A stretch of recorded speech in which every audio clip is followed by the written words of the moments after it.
C'est quelque chose d'assez typique en Russie. Le Kremlin a un côté très légaliste où ils veulent montrer à la population russe qu'il y a une volonté de contrôler ces élections. Et cette déclaration dont vous parlez, c'est une déclaration de la présidente de la commission électorale centrale de la Fédération de Russie, Ella Pamfilova. Elle parle ouvertement, je cite, de racailles de gauche qui se trouveraient en dehors de la Russie et qui souhaiteraient déstabiliser donc les élections de mars prochain.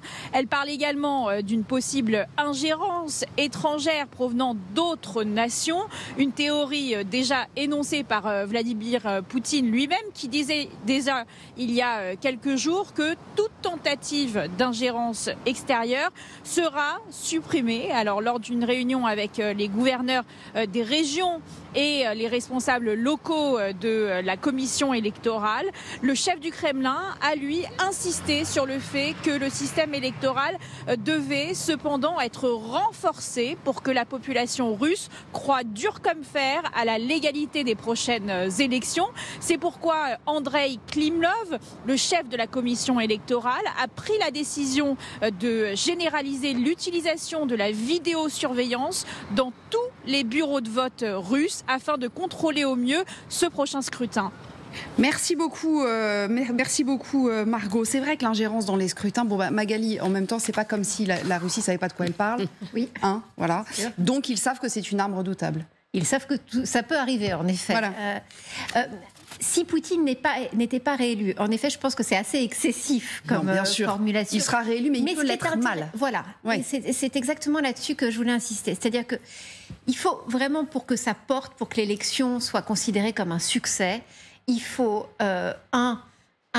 évidemment un taux de participation important. C'est là-dessus aussi que l'on regardera le succès ou non de l'élection. Est-ce que beaucoup de personnes se sont déplacées pour aller voter ou est-ce que les urnes ont été boudées, peut-être après des appels de l'opposition à un boycott?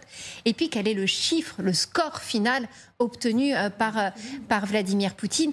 On sait combien aujourd'hui il veut une vraie victoire.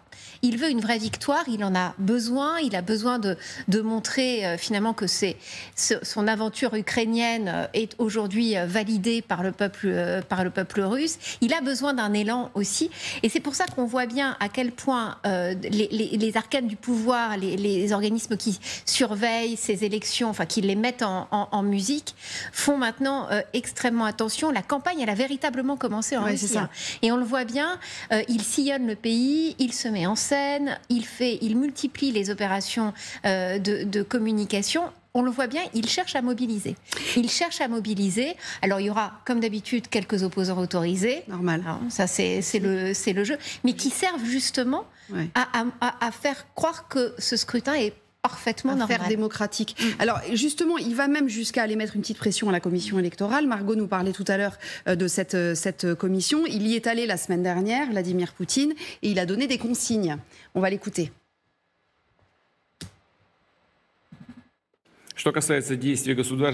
Nous continuerons à tout faire pour empêcher toute intrusion illégale dans le processus électoral.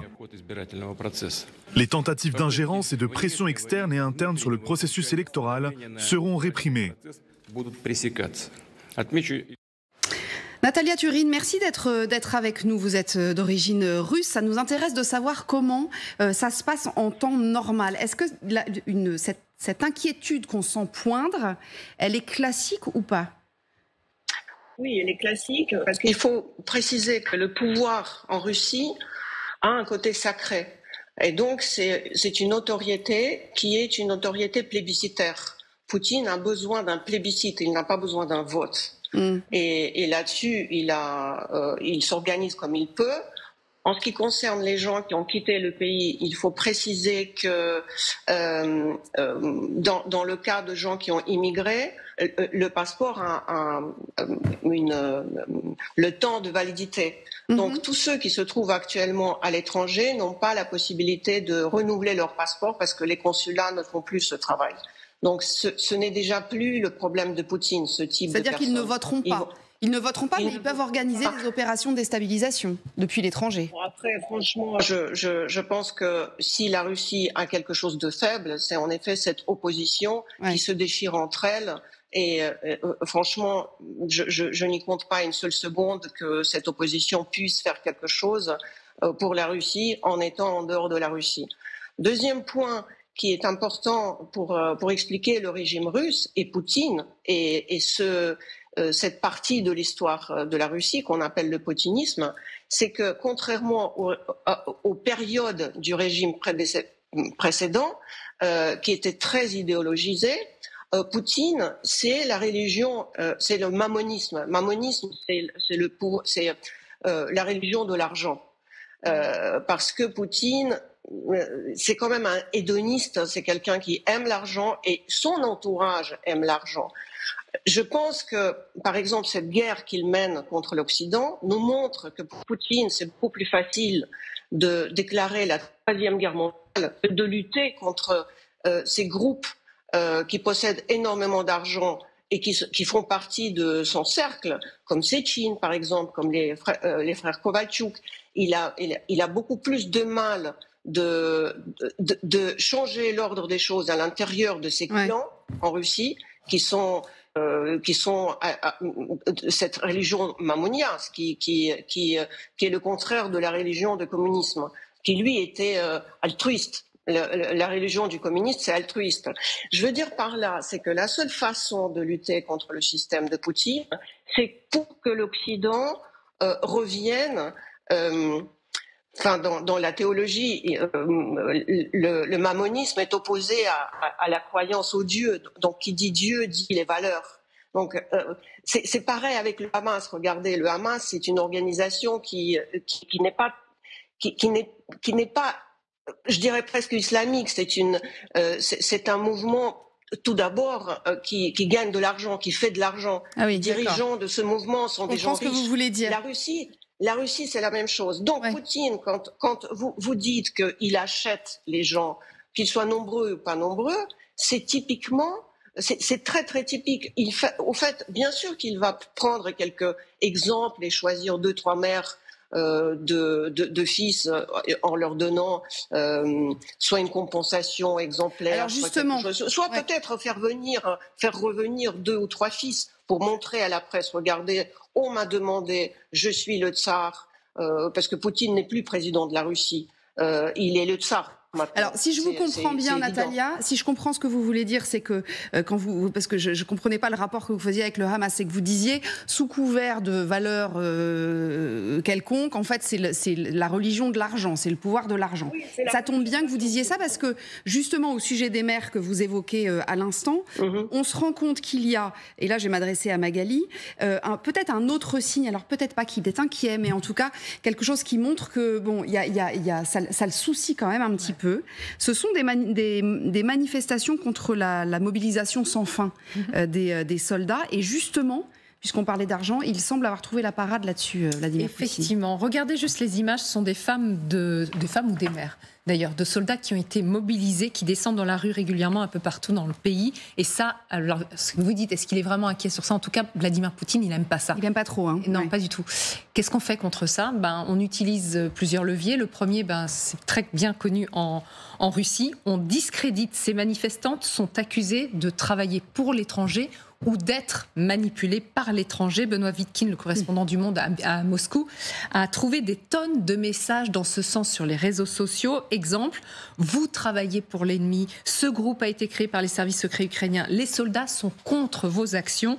Il y a un autre levier, bien évidemment, c'est donc l'argent. Selon le journal russe d'opposition Vertska, regardez, 2 sources anonymes des autorités fédérales et régionales russes ont déclaré que le Kremlin leur avait ordonné d'empêcher ce genre de manifestation des proches des mobilisés en les payant, tout simplement. Et d'après ces mêmes sources, le Kremlin considère les proches des soldats mobilisés comme un groupe social qui pourrait constituer l'une des plus grandes menaces pour le début de la campagne présidentielle de Poutine. Pourquoi une menace? Pourquoi il faudrait à tout prix les faire taire? Elles sont très critiques vis-à-vis du pouvoir, ces femmes? Eh bien, même pas. Parce qu'à chaque fois, elles le disent, elles le mettent en avant, on ne critique pas l'opération spéciale. Non. Ce qui agace Moscou, c'est qu'il y en a un peu partout. Alors, elles ne sont pas toujours très nombreuses, ça peut être des groupes de dizaines, de quelques-unes, mais il y en a un peu partout dans le pays.